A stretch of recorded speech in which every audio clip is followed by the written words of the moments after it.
खटीमा से बड़ी खबर आ रही है। खटीमा विधायक भुवन चंद कापड़ी ने खटीमा की प्रेस कॉन्फ्रेंस और सरकार पर आरोप लगाया कि रोजगार पर कुछ नहीं बोली सरकार जनता की सुन ही नहीं रही है। अन्य राज्यों में सत्र पर्याप्त दिनों तक चलता है। हमारी जो विधानसभा संचालन नियमावली है उस नियमावली में लिखा गया है कि विधानसभा का सत्र एक वर्ष में 60 दिन चलना चाहिए, लेकिन पिछले वर्ष हमारा विधानसभा का सत्र सिर्फ 12 दिन चला, तो कहाँ 60 दिन और कहाँ 12 दिन। एक दिन में विपक्ष को नियम 58 में 4 क्वेश्चन, 310 में 1 क्वेश्चन, 5 सवाल मिलते हैं, तो 12 दिन में एक दिन गवर्नर का भाषण होता है। 11 दिन का सत्र हम अगर माने तो 55 सवाल हम उठा पाए हैं। अगर सत्र पूरा चलता तो हम 300 सवाल उठा पाते।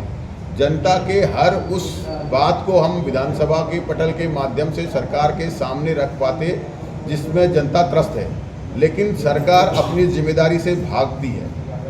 सरकार जनता के मुद्दों को सुनकर उसका समाधान ही नहीं करना चाहती, इसलिए सत्र की अवधि लगातार कम कर रही है, जिसके खिलाफ हमने प्रदर्शन भी किया। हमने हाउस में भी कहा कि भाई ये व्यवस्था का प्रश्न है, सत्र लंबा चलना चाहिए। इसलिए मेरा ये मानना है कि अगर सरकार जनहित चाहती है तो सत्र की अवधि को जो नियमावली उसके अनुसार चलाए। देखिए, जो 10% क्षैतिज आरक्षण है, पूरे उत्तराखंड की ये मांग थी। पक्ष विपक्ष पूरा सदन एक होकर ये कह रहा था कि इस विधेयक को लाया जाए, और मैं इसके लिए बधाई भी देता हूँ सरकार को कि ये विधेयक लेकर आई, लेकिन इसे आप लापरवाही समझिए या अधिकारियों की मानसिकता जो उत्तराखंड के प्रति इसमें दिखाई देती है। इस क्षैतिज आरक्षण में लोक सेवा आयोग के पदों को इससे बाहर कर रखा था, इसकी परिधि से बाहर कर रखा था, जिसका मैंने अध्ययन किया। और हमने विधानसभा के सत्र में इस बात को रखा तो पूरे हाउस ने, पक्ष विपक्ष ने एक बात कही कि इसमें संशोधन होना चाहिए।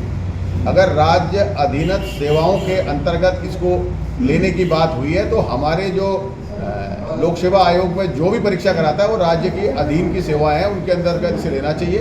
तो आदरणीय विधानसभा अध्यक्ष जी का मैं धन्यवाद करता हूं कि इन्होंने तत्काल प्रभाव से प्रवर समिति को इसे भेजा, समिति का गठन कर दिया है और 15 दिन के अंदर इसमें सुधार कर विशेष सत्र बुलाकर इस विधेयक को पास करने की बात कही। देखिए, हमने आपदा पे सरकार से बात करी, आप कब तक मुआवजा देंगे। पिछली आपदाओं का आपने मुआवजा नहीं दिया, सरकार संतोषजनक उत्तर नहीं दे पाई। हमने अतिक्रमण पर बात करी कि आप प्रदेश में बुलडोजर चला रहे हैं, जो वर्षों से 4 पीढ़ियों से लोग रह रहे हैं, जिनका व्यापार है उसे आप उजाड़ रहे हैं। या तो वो अति आवश्यक हो तो उनके पुनर्वास की व्यवस्था होनी चाहिए, उसके बाद अतिक्रमण की बात होनी चाहिए। हमने सरकार से कहा कि आप क्या राज्य के आउटसोर्स की एजेंसियों में जो C और D ग्रुप की भर्तियाँ हैं उनमें राज्य का स्थायी निवासी होना कंपलसरी करेंगे। सरकार ने जवाब नहीं दिया। हमने कहा क्या पुलिस की जो भर्ती हुई है उसमें जो 250 वेटिंग है उसे आप निकालेंगे। सरकार ने संतोषजनक जवाब नहीं दिया। हमने सरकार से कहा कि कोविड में जो कर्मचारी जिन्हें गवर्नर ने जिनकी तारीफ अपने पहले अभिभाषण में करी थी, क्या आप जल्द से जल्द उनकी नियुक्ति देंगे। सरकार ने संतोषजनक जवाब नहीं दिया।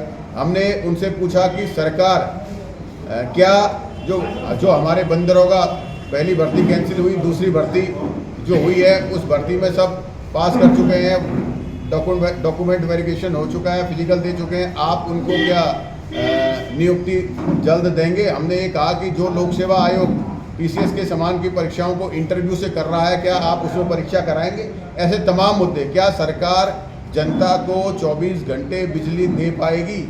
लेकिन सरकार ने कहीं भी संतोषजनक जवाब नहीं दिया, कहीं भी कोई ऐसा जवाब नहीं है।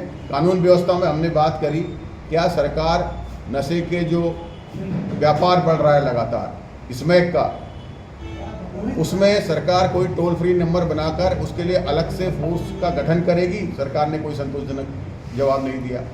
हमने सरकार से कहा कि भाई जो लचर व्यवस्था है, करप्शन जो बिल्कुल चरम पर है, क्या उस पर लगाम लगेगी।